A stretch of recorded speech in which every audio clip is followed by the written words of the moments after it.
I'm not giving you a single penny, Marcus said with a smug smile. No legal marriage means no shared assets. You should have thought about that before. I stood in the living room, no, his living room now, watching the man I had loved for 8 years tell me I was getting nothing. This was the same man who once promised that love was enough, that we didn't need a marriage certificate. My name is Alexandra. I'm 34, and my relationship was falling apart in the worst way possible. The truth hit me, Marcus had planned this from the start. He always said keeping our marriage unofficial would protect our love. But really, it was to protect him from ever having to share anything. You can't just throw me out, I said, keeping my voice steady. We built this life together. Marcus ran a hand through his perfectly styled hair, a move I used to find charming. Now it felt fake, just like him. Built it together. He laughed. I bought this house. I paid for everything. You were just along for the ride. Behind him, Veronica, his 25-year-old mistress, sat in his leather chair, smirking. She played with a strand of her platinum blonde hair, a diamond bracelet on her wrist catching the light. A bracelet I had helped pay for, without realizing it. You know, that's not true, I said. My calmness made Marcus pause for just a second. I helped pay for this house. I have proof. Proof? He scoffed, but I saw the tension in his shoulders. Everything is in my name. You have nothing. I thought about the safe upstairs, the one Marcus thought held only his watches and passports. You're right about one thing, I said, turning toward the stairs. I should check what I have. Packing your things? Veronica called after me. Don't forget to leave the key. I ignored her and went upstairs. Behind a painting in our bedroom was the safe. Marcus had always laughed at my choice of artwork, calling it a waste of money. Now, as I moved the painting aside, I smiled. This wasn't just a safe, it was my backup plan.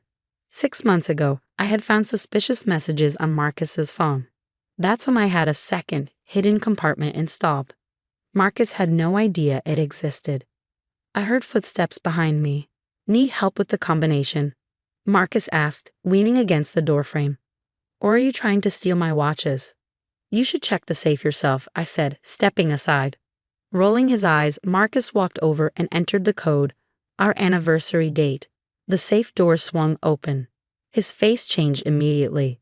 Where are my watches? He demanded. Check the back, I said calmly.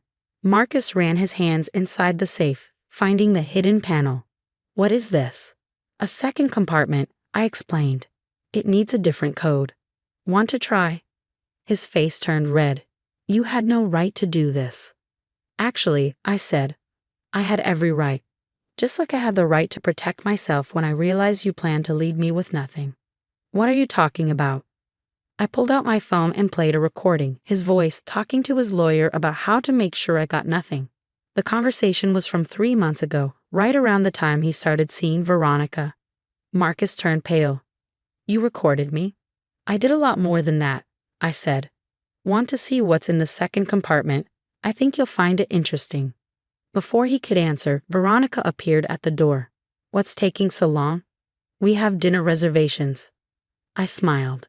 You might want to cancel.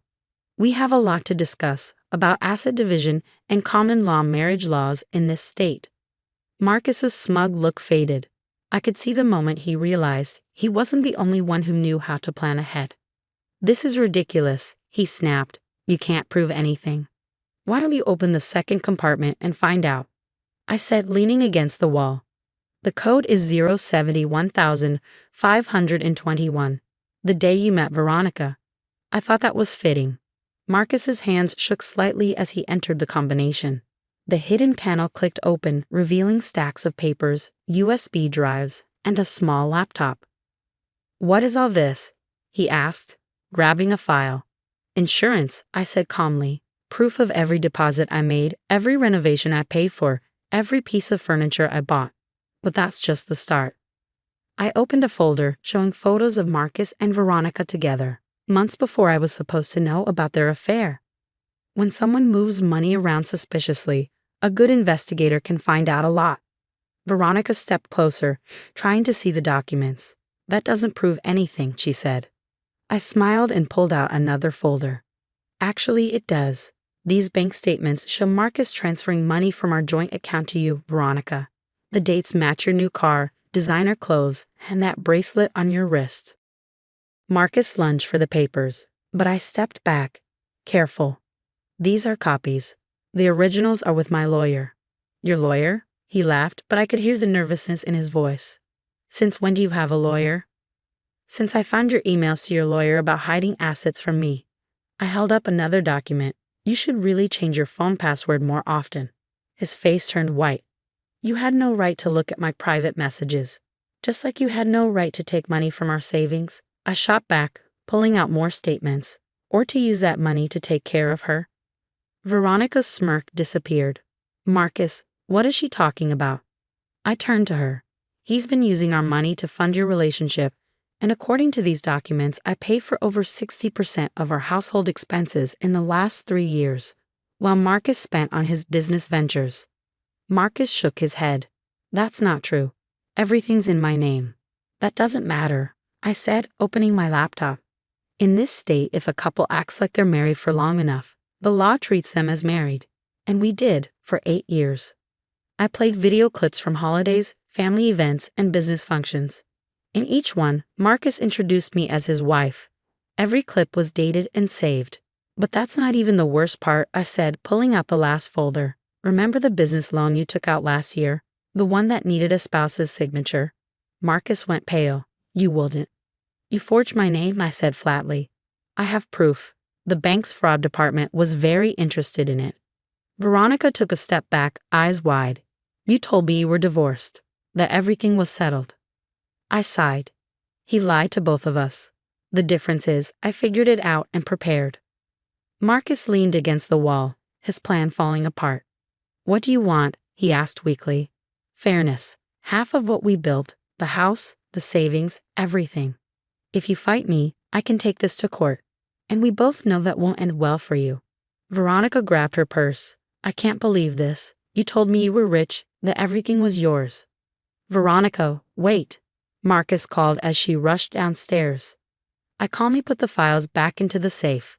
I'll have my lawyer prepare a fair settlement. I highly suggest you sign it. You planned all of this, Marcus accused. No, I said. I just learned from you. You taught me how to protect myself, keep evidence, and plan ahead. I guess I was a better student than you expected. Outside, Veronica's car roared to life and sped away. Marcus looked lost. His perfect plan to leave me with nothing had completely failed. I'll give you time to think about it, I said, closing the safe and putting the painting back. Oh, and don't bother trying to open the safe again. I already changed the combination. 3 months after the confrontation at the safe, I sat in my new apartment overlooking the city park, sipping coffee and reviewing the final settlement papers. Everything had worked out better than I'd expected, though not without some drama along the way. Marcus, predictably, had tried to fight back at first. He'd attempted to empty our remaining accounts the very next day, only to find I'd already frozen them with evidence of his previous unauthorized withdrawals. Then he tried claiming some of my evidence was obtained illegally, until my lawyer pointed out that all surveillance had been conducted in our shared home where I had legal residence. The turning point came when Veronica, furious about being deceived, contacted me with more evidence.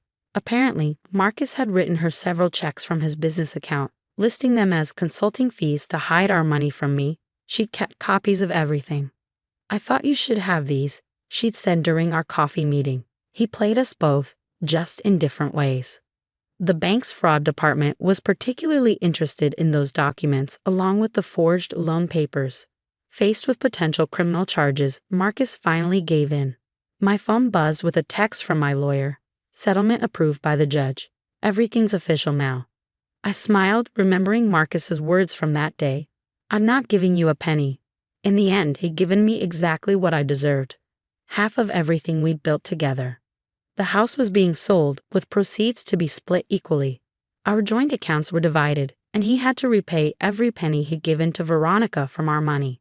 My doorbell rang, interrupting my thoughts. It was Lisa, my best friend, holding a bottle of champagne. Ready to celebrate, she asked, grinning. The papers just came through, I confirmed, letting her in. I still can't believe you pulled this off, she said, setting down her bag. When you first told me Marcus was cheating, I was so worried he'd leave you with nothing. I led her to the kitchen, grabbing champagne flutes. I learned something important through all this, I said, watching her pop the cork. Sometimes the best revenge isn't about getting even. It's about being prepared. And boy, were you prepared.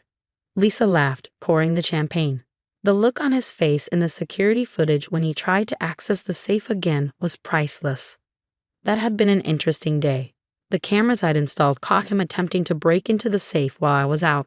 The police had been very interested in that footage too. You know what the best part is? I said, taking my glass. I'm actually happier now. All those years, I was trying to make a marriage work with someone who saw me as disposable. Lisa raised her glass. To new beginnings? To new beginnings, I agreed. And to good lawyers, hidden safes, and karma. We settled on my new balcony, enjoying the spring breeze. Below, people walked their dogs and pushed strollers through the park. A completely different view from the suburban house I'd shared with Marcus. Have you heard what happened with his business? Lisa asked. I nodded. The bank audit triggered by the fraud investigation found some creative accounting. He's had to sell his share to his partners. Karma really is something, Lisa mused. And Veronica? Last I heard, she's dating one of the bank investigators, I said, unable to hold back a laugh. Apparently, they hit it off when she was providing evidence against Marcus. The sun was setting, casting a golden glow over the sea. I thought about how different my life was from what I'd imagined when Marcus first proposed our private ceremony 8 years ago. Back then, I thought love was enough. Now I knew better, trust had to be earned and protection had to be ensured. My phone buzzed again. An email from my new business partner. After the divorce settlement, I'd invested my share in a property development company. Turned out I had quite a talent for it, probably from all those years managing our household renovations. Speaking of new beginnings, I told Lisa, we just closed on that downtown project I told you about. The returns are looking even better than projected. Look at you, she said proudly, from almost losing everything to building your own empire. I shook my head. I never almost lost everything. Even when Marcus thought he had me cornered, I was always 2 steps ahead. That's the difference between us. He planned to tear someone down, while I planned to build myself up. As the sky darkened and city lights began twinkling, I felt a deep sense of peace. The safe upstairs in my old house had held more than just documents. It had contained my freedom, my future, and my power to choose my own path. Marcus had taught me one valuable lesson. Always keep evidence, always plan ahead, and never let anyone make you feel powerless. It wasn't the lesson he'd intended to teach, but it was one I'd never forget.